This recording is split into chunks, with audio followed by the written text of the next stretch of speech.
శ్రీ గురుభ్యో నమః. సింహరాశి జాతకులకి 2024 సెప్టెంబర్ 11వ తేదీ బుధవారంతో ప్రారంభమై 20వ తేదీ శుక్రవారంతో అంతమయ్యేటువంటి ఈ నెలలోని రెండవ 10 రోజులలో ఫలితాలు, సూచనలు, సలహాలు క్లుప్తంగా 4 పాయింట్లలో తెలియజేయబోతున్నాం. ఇక ముఖ్యంగా గమనించవలసింది ఏమిటంటే, మీ రాశికి అష్టమ స్థానంలో 8వ స్థానంలో రాహు సంచారం ఉత్తరాభాద్ర శని నక్షత్రంలో జరుగుతున్నది. ఇది నెక్స్ట్ ఇయర్ మార్చి 16 వరకు ఉంటుంది. ఇంకా అక్కడి నుంచి మీ రాశి నుంచి 10వ స్థానంలో, దశమ స్థానంలో అడ్మినిస్ట్రేషన్లో రాబోతున్న అక్టోబర్ దగ్గర నుంచి 119 రోజుల పాటు బృహస్పతి గురుగ్రహం ఆయన వక్రంలోకి వస్తున్నాడు.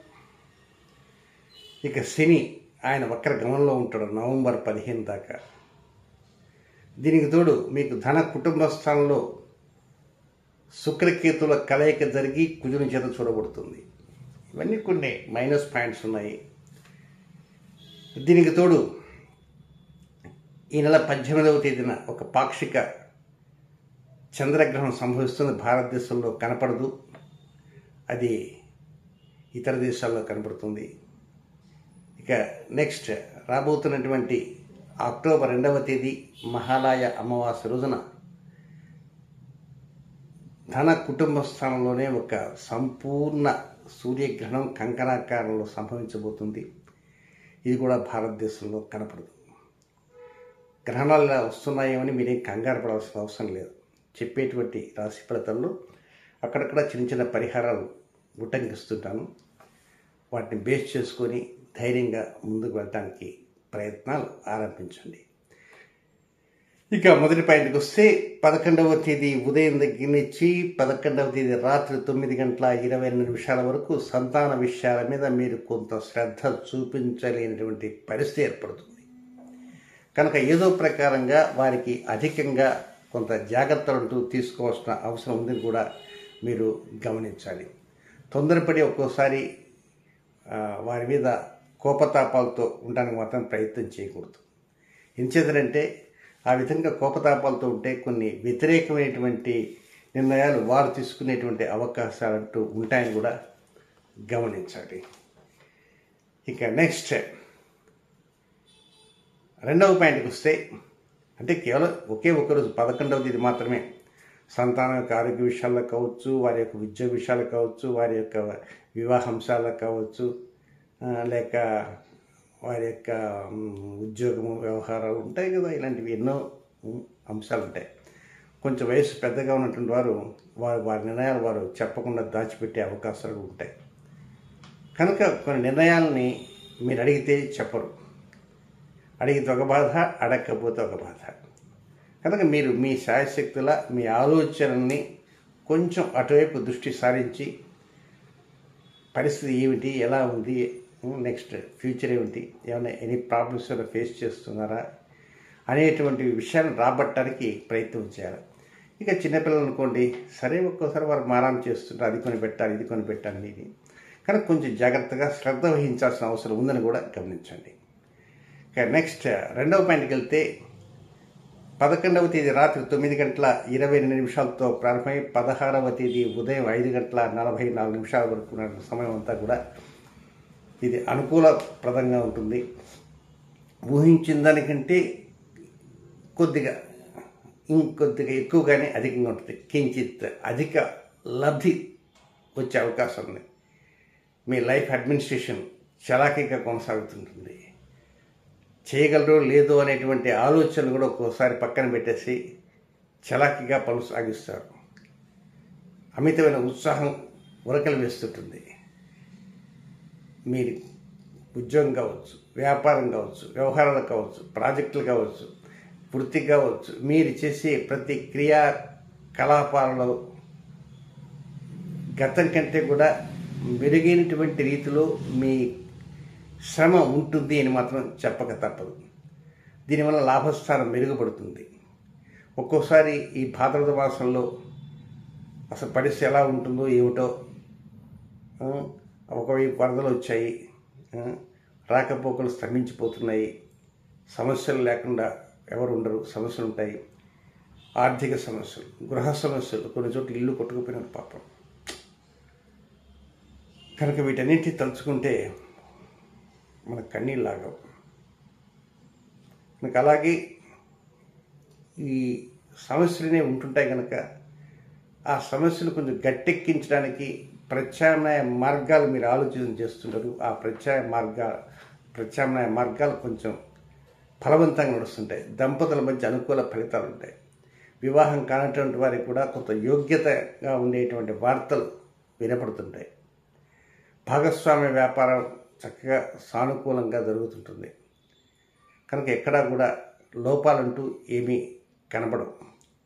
నెక్స్ట్ 3వ పాయింట్కి వస్తే 16వ తేదీ ఉదయం 5:44 నుంచి 20వ తేదీ ఉదయం 5:15 వరకు ఉన్నటువంటి సమయం ఇది మళ్ళా మొదటికి వచ్చినట్లుగా అనిపిస్తుంటుంది. కొద్దిగా అనీజినెస్ ఫీల్ అవుతుంటారు. ఏదో బాధ, కొంత సోమర్తనం, కొంత స్వయంకృతాపరాధం. తండ్రి ఏదో చెప్తే మీరు దానికి కాదని ఉండొచ్చు, లేక తండ్రి వైపు బంధువులు కానీ తండ్రి వర్గీయులు కానీ ఏదైనా చెప్పినా దానికి మీరు నో అనొచ్చు. వ్యతిరేక నిర్ణయాలు ఒక్కోసారి మీరు తీసుకుంటారు. దీనికి తోడు ఎంత కష్టపడినా ఎక్కడ గొంగ అక్కడే ఉన్నట్లుగా అనిపిస్తుంది. 2వ పాయింటే బాగుంది అనుకోవచ్చు. 2వ పాయింట్ మీరు 30% కనుక వస్తే ఎక్స్పెక్ట్ చేస్తే అది 50% దాకపోతుంది. ఈ 3వ పాయింట్లో మనకు 50% వస్తేనే 30 కూడా రాకుండా ఉంటుంది. అది 2వ పాయింట్కి 3వ పాయింట్కి తేడా. ఇలాంటి పరిస్థితుల్లో ఒక్కోసారి మనసంతా కూడా చికాకుగా ఉంటుంది, ఏదో వెలితిగా ఉంటుంది, ఆర్థికమైన సమస్య ఉంటుంది, రుణభారం పెరుగుతుంటుంది, పై అధికారించి కొంచెం ఏదో ఇబ్బంది కనబడుతుంటుంది. ఈఎంఐలు కావచ్చు. స్టాక్ మార్కెట్లో దాన్ని వ్యాపారంగా చేస్తూ ప్రధాన వృత్తిగా స్వీకరించిన వారు కొందరు ఉంటారు. వారు కూడా కొంచెం అప్రమత్తతగా ఉండాలి. జూద సంబంధమైన కేటల వైపు వెళ్ళకూడదు.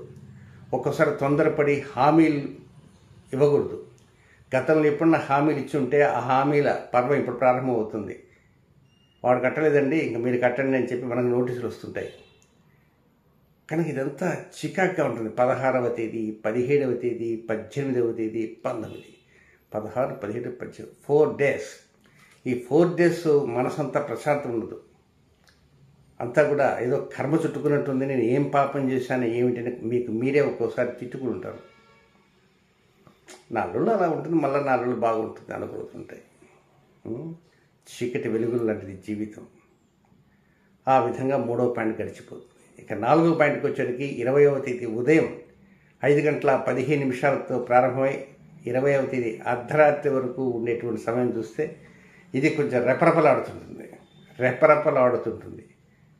కానీ అది ప్రారంభంలోనే ఉంటుంది. అంటే నెక్స్ట్ 21వ తారీఖు తర్వాత వస్తుంది కనుక ఆ రెపరెపలాడుతుంది కనుక ఏదో కొంచెం డెవలప్మెంట్స్ కనపడుతున్నాయేమో అనుకోవచ్చు. రుణభారం తగ్గించుకోవడానికి అవకాశాలు వస్తున్నాయేమో అని కూడా అనుకోవచ్చు.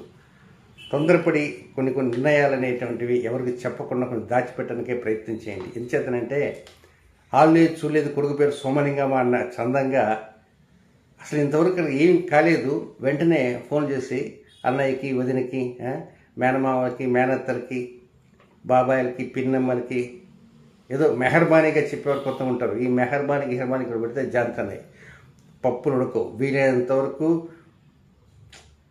మీ కుటుంబాన్ని తప్పించి పరకుటుంబాన్ని దృష్టికి వెళ్లకుండా కొన్ని రహస్యాలను కాపాడుకోవాల్సిన అవసరం ఉంది. ఆ విధంగా ఉండగలిగితేనే కెరీర్ డెవలప్మెంట్కి కొంతవరకు మెరుగైన పరిస్థితులు వస్తాయని చెప్పడంలో సందేహం ఎంత మాత్రం లేదని కూడా గమనించాలి. ఇక నెక్స్ట్ సింహరాశి జాతకులకి ప్రత్యేకంగా నక్షత్ర జాతకులు ఉంటారు కనుక ఈ 10 రోజుల్లో ఏ సమయాలు వ్యతిరేకమో అవి కూడా తెలియజేస్తారు. ఇక మఖా నక్షత్రంలో జన్మించినటువంటి జాతకులకి 17వ తేదీ మధ్యాహ్నం 1:53 ప్రారంభమై 18వ తేదీ బుధవారం మధ్యాహ్నం 11 గంటల వరకు అనుకూలమైన సమయం కాదు. ఇతర కార్యక్రమాలు రొటీన్గా చేసే కార్యక్రమాలు చేసుకోవచ్చు తప్ప కొత్త కార్యక్రమాలకు శ్రీకారం చుట్టకూడదు. నెక్స్ట్ పుబ్బా నక్షత్రం అంటే పూర్వ పలుగుని అంటారు. పూర్వ పలుగుని నక్షత్ర జాతకులు 18వ తేదీ బుధవారం మధ్యాహ్నం 1 గంటతో ప్రారంభమై 19వ తేదీ గురువారం ఉదయం 10:04 వరకు వారికి కూడా 19వ ఉదయం 8:04 వరకు వారికి అనుకూలమైన సమయం కాదు.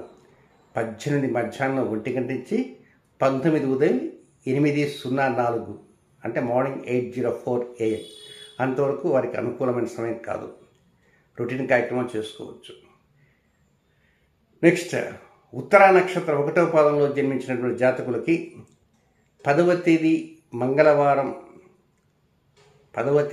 మంగళవారంతో ప్రారంభమై 11వ తేదీ బుధవారం రాత్రి 9:22 దాకా. చూసారా, మొదటి 10 రోజుల్లో చివరి రోజు 10వ తేదీ కనుక ఉత్తరా నక్షత్రం 1వ పాదం జన్మించిన 10వ తేదీ మంగళవారం రాత్రి అంటే పడుకోబోయే దగ్గర 9:09 దగ్గర నుంచి 11వ తేదీ బుధవారం రాత్రి 9:22 దాకా అది అనుకూలమైన సమయం కాదని కూడా గమనించాలి.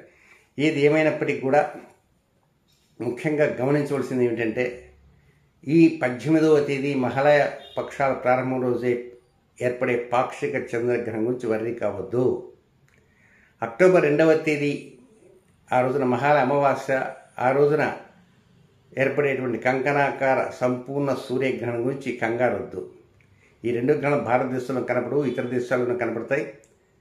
కానీ దాని ప్రభావం కించిది ఉన్నప్పటికీ దాన్ని ఏ విధంగా ట్యాకిల్ చేయాలా, ఎలా చేయాలా, రాశి ఫలితాలు మనం ఏ విధంగా పరిహారాలకు వెళ్ళాలా అనేటువంటిది నేను నెక్స్ట్ రాశి ఫలితాల్లో స్వల్పంగా తెలియజేస్తాను. దానికి తగ్గట్టుగా మీరు పావులు కదపడానికి అవకాశాలు అన్నీ కూడా తప్పకుండా ఉండి తీరుతాయి. శుభం.